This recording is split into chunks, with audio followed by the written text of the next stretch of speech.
বহুতে ভাবে যে লামাফেৰা ছেকেণ্ড ডিগ্ৰী অকল শিকাব লাগিলেহে শিকিব পাৰি। লামাফেৰাত টোটেল দুটা ডিগ্ৰী থাকে, ফাৰ্ষ্ট ডিগ্ৰী ছেকেণ্ড ডিগ্ৰী, কিন্তু তিনিটা এটিউনমেণ্ট থাকে। ফাৰ্ষ্ট হৈ গ'ল হিলাৰ লেভেল, ছেকেণ্ড হৈ গ'ল মাষ্টাৰ লেভেল আৰু থাৰ্ড হৈ গ'ল গ্ৰেণ্ড মাষ্টাৰ লেভেল। চ' লামাফেৰাত ছেকেণ্ড ডিগ্ৰীত 6টা চিম্বলৰ বাহিৰে, দুটা এটিউনমেণ্টৰ বাহিৰে আৰু কি থাকে? ফাৰ্ষ্ট শিকোৱা যায় তোৰণ ক্ৰিয়া।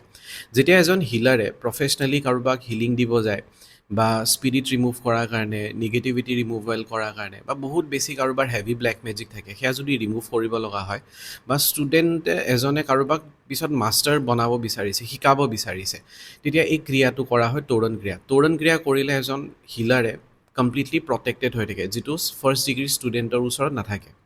তাৰপিছত শিকোৱা যায় ইয়াতে ক্ৰিটিকেল কেছ হিলিং, বা যিটোক সঠিক ক্ৰিয়া বুলি কোৱা হয়। কোনোবা যদি পেচেণ্ট, কোনোবা যদি ক্লাইণ্টৰ এনেকুৱা চিটুৱেশ্যন থাকে যে তেওঁ একদম ICUত আছে, তো তেনেকুৱা চিটুৱেশ্যনত সঠিক ক্ৰিয়া প্ৰচেছ ফ'ল' কৰা যায় যাতে সেই পেচেণ্টজন হিল হৈ আহে। নেক্সট শিকোৱা যায় বন্ধ মোক্ষণ ক্ৰিয়া। বন্ধ মোক্ষণ ক্ৰিয়া লামাফেৰা ছেকেণ্ড ডিগ্ৰীৰ এটা বহুত বেছি পাৱাৰফুল ক্ৰিয়া হয়।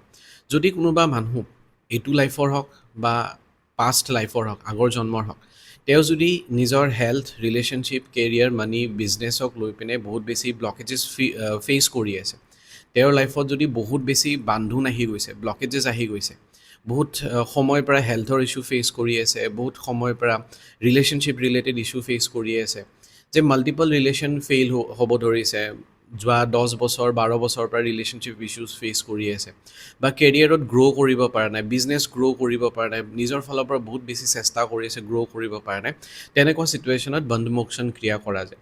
নৰ্মেলি বন্ধ মোক্ষণ ক্ৰিয়া ফুল মুনত কৰা যায়, বাট কেতিয়াবা এনেকুৱা চিটুৱেশ্যন হৈ যায় যে এজন ক্লাইণ্টৰ বহুত বেছি আৰ্জেঞ্চি থাকে, মে বি নেক্সট ফুল মুনৰ কাৰণে বহুত বেছি সময় আছে, তেনেকুৱা চিটুৱেশ্যনত বন্ধ মোক্ষণ ক্ৰিয়া কৰা যায়। এটা ইছ্যুৰ কাৰণে খুব বেছি 3বাৰ বন্ধ মোক্ষণ ক্ৰিয়া কৰা যায়। মেক্সিমাম মানুহৰ এটা বন্ধ মোক্ষণ ক্ৰিয়াতে তেওঁলোকৰ ইছ্যুবোৰ ছল্ভ হৈ যায়। বাট যদি কেতিয়াবা এটা ক্ৰিয়াত, এটা ছেশ্যনত যদি তেওঁলোকৰ ইছ্যুবোৰ খোল খোৱা নাই, তেনেকুৱা চিটুৱেশ্যনত বন্ধ মোক্ষণ ক্ৰিয়া 3বাৰ কৰাব পাৰি। তাৰপাছত আছে 5টা টিবেটান মন্ত্ৰ, যিটো হিলাৰ এজনক আৰু বেছি পাৱাৰফুল কৰি তোলে। সেয়া নলেজৰ কাৰণে হ'ব পাৰে, নিজৰ কুণ্ডলিনী এৱেকনিঙৰ কাৰণে হ'ব পাৰে, তেখেতে গৌতম বুদ্ধৰ লগত কানেক্ট কৰিব বিচাৰিছোঁ, তেনেকুৱা 5টা পাৱাৰফুল মন্ত্ৰ এজন হিলাৰক দিয়া যায়। আৰু সেই 5টা মন্ত্ৰ যিকোনো সময়তে চেণ্টিং কৰিব পাৰি, কোনো টাইম লিমিট নাই, কোনো তেনেকুৱা কণ্ডিশ্যন নাই যে সেই কণ্ডিশ্যনবোৰ ফ'ল' কৰি পিনে সেই 5টা মন্ত্ৰ চেণ্টিং কৰিব লাগিব। তাৰপিছত আহে সিদ্ধিকৰণ মেডিটেশ্যন। সিদ্ধিকৰণ মেডিটেশ্যনটো হৈ গ'ল যিমানবোৰ চিম্বল পোৱা যায় লামাফেৰাত, 12টা চিম্বল, তো সেই 12টা চিম্বলক সিদ্ধি কৰিব লগা হয়। যিহেতু ফাৰ্ষ্ট ডিগ্ৰীত সিদ্ধিকৰণ নাথাকে, 6টা চিম্বলৰ সিদ্ধি নহয়, তো 12টা চিম্বল ছেকেণ্ড ডিগ্ৰীত গোটেই চিম্বলছৰ সিদ্ধি কৰা হয়। তেতিয়া এজন হিলাৰে যেতিয়া সেই চিম্বলছবোৰ ইউজ কৰিব, চিম্বলছৰ এফেক্টিভ বহুত বেছি বাঢ়ি যায়। প্ৰত্যেকটো চিম্বলৰে বহুত লাখ মন্ত্ৰৰে এনাৰ্জাইজ কৰা থাকে। চ' সেই সিদ্ধি যেতিয়া কৰা যাব, এজন হিলাৰে কণ্টিনিউৱাছলি 11 ডেজ এই মেডিটেশ্যনটো কৰে, চিম্বলছবোৰ সিদ্ধি কৰিলে, আৰু যেতিয়া কাৰোবাক হিলিং দিয়ে, তো হিলিং বেছি ফাষ্ট হয়, বেছি এফেক্টিভ হয়। তাৰপিছত ছেকেণ্ড ডিগ্ৰীত থাকে এডভান্স হিলিং, যিটো বহুত বেছি ফাষ্ট হয়। এডভান্স হিলিঙেৰে আমি মেনিফেষ্ট কৰিব পাৰোঁ, নিজৰ চাক্ৰা বেলেঞ্চ কৰিব পাৰোঁ, প্লেনেটবোৰ বেলেঞ্চ কৰিব পাৰোঁ। কোনোবাই যদি এষ্ট্ৰলজিকেল ইছ্যু ফেচ কৰি আছে, তেওঁলোকৰ কুণ্ডলীত কিবা প্লেনেট ইমবেলেঞ্চ হৈ আছে বা কিবা দোষ আছে, তো তেতিয়াহ'লে এজন হিলাৰে এডভান্স হিলিং কৰি পিনে নিজৰ সেই প্লেনেটছবোৰ বেলেঞ্চ কৰি ৰাখিব পাৰে। ৰেগুলাৰলি কৰিব লাগিব, এনেকুৱা নহয় এদিন বা দুদিন কৰিলে হৈ যায়, ডেইলি কৰিব লাগিব। ঠিক তেনেকৈ চাক্ৰা বেলেঞ্চিঙো ডেইলি কৰিব লাগিব, খুব বেছি 10 ছেকেণ্ড লাগে। 10টা চিম্বল ড্ৰ কৰিব লগা হয়, আৰু সেই 10টা চিম্বল ড্ৰ কৰোঁতে খুব বেছি কাৰোবাৰ 10 ছেকেণ্ড বা 20 ছেকেণ্ড লাগিব। তো এডভান্স হিলিঙো লামাফেৰা ছেকেণ্ড ডিগ্ৰীত থাকে। ইয়াৰ পিছত থাকে যিকোনো ক্ৰিষ্টেল লামাফেৰা চিম্বলছেৰে প্ৰগ্ৰেমিং কৰিব পৰা যায়।